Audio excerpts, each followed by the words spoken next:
wala akong maisip na trip sa aking birthday, kaya trip to snow na lang muna tayo.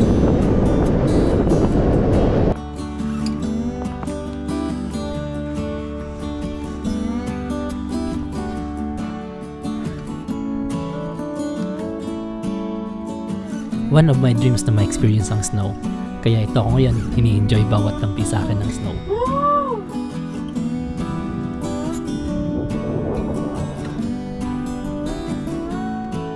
Minsan nakakalimutan ko magpasalamat kay Lord for all the blessings na binibigay niya sa akin. Sobrang dami na pala. I need to pause and thank Him for this wonderful experience.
Bahad, hen, telete. Oh!